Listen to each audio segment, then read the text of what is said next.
আসসালামু আলাইকুম। আমরা দুইটা স্থাপনার নাম অনেক শুনে থাকি, আমাদের মাঝে মধ্যে ঝামেলা লেগে যায়।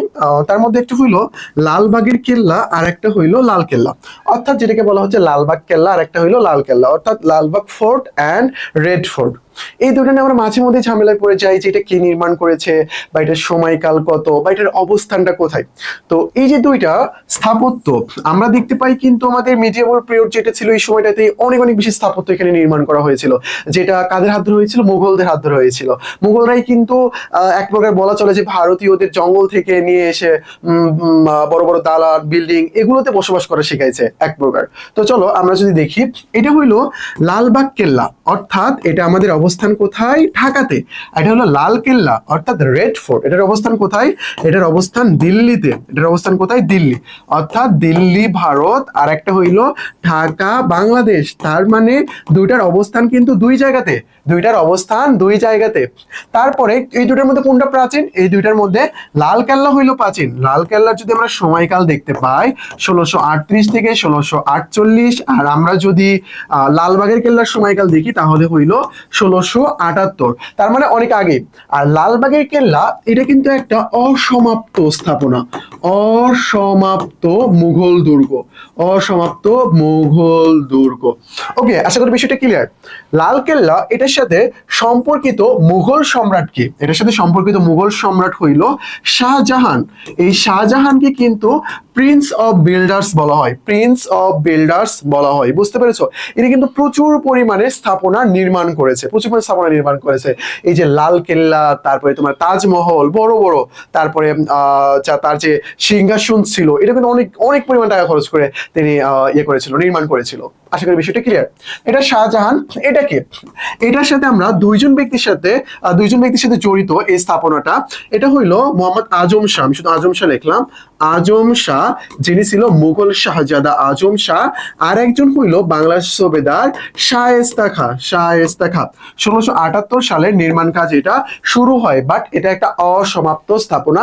শুরু ইনি করলেও ইনিও মানে শায়েস্তা খাঁ, বাংলার সুবেদার যে ছিল, যে শায়েস্তা খাঁর নেতৃত্বে কিন্তু চট্টগ্রাম জয় করা হয়, এই শায়েস্তা খাঁ এখানে কিছু গুরুত্বপূর্ণ ভূমিকা পালন করেছিল, গুরুত্বপূর্ণ ভূমিকা পালন করেছিল। তাহলে দেখো নাম কিন্তু প্রায় সেম, লালবাগের কেল্লা, লাল কেল্লা, অর্থাৎ লালবাগ কেল্লা, লাল কেল্লা। এখানে শুধু বাগটা রয়েছে। তো আমরা বাদেই মনে রাখবো কি? বাদে মনে রাখবো বাংলাদেশ, বাদে মনে রাখবো কি আমরা? বাংলাদেশ। তাহলে লালবাগের কেল্লা বা লালবাগ কেল্লা এটার অবস্থান হইল ঢাকা বাংলাদেশ, ঢাকা বাংলাদেশ। আর লাল কেল্লা এটার অবস্থান হইল দিল্লি ভারতে। লাল কেল্লা এটা নির্মাণ করা হয়েছে 1638 থেকে 1648 এর মধ্যে।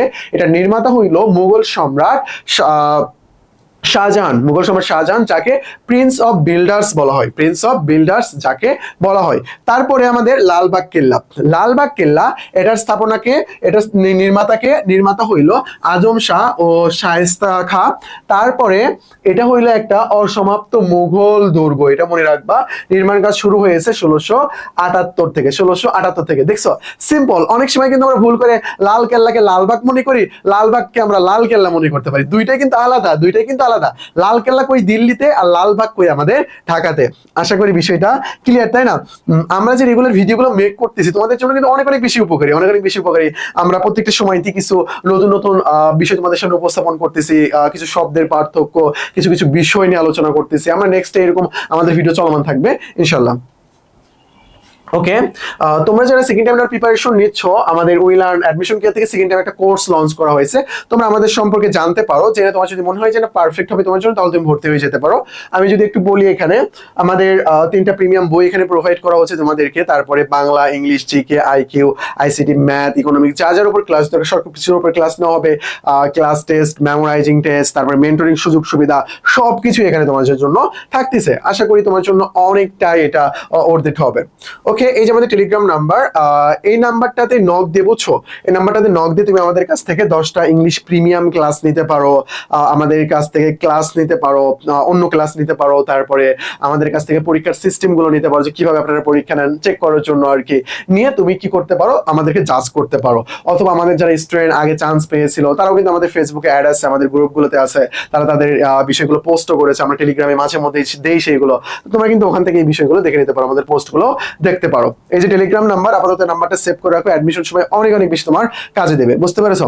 আর যেটা বললাম আর কি, অ্যাডমিশনের সময়ে বলি না, অবশ্য কেবল বলতেছি, অ্যাডমিশনের সময় একটা বিষয় অনেক অনেক বেশি মাথা রাখবা, এটা হইলো যে তোমার পারফেক্ট মেন্টরিং সুযোগ সুবিধা, এটা কিন্তু অনেক অনেক বেশি গুরুত্বপূর্ণ। ধরো পড়তেছো, প্রবলেমের মধ্যে পড়তেছো, কিন্তু তুমি কি করতে পারতেছো না, এই প্রবলেমগুলো সলভ করে নিতে পারতেছো না, তাহলে কি হইলো ভাই? তাহলে কিন্তু হইলো না। আর আমাদের এগুলোর জন্য আলাদা মেন্টর রয়েছে, তুমি যে নোট জমা দেওয়া, নোটটা দেখার জন্য মেন্টর রয়েছে, বুঝতে পেরেছো? তো আজকে এই পর্যন্তই, আসসালামু আলাইকুম।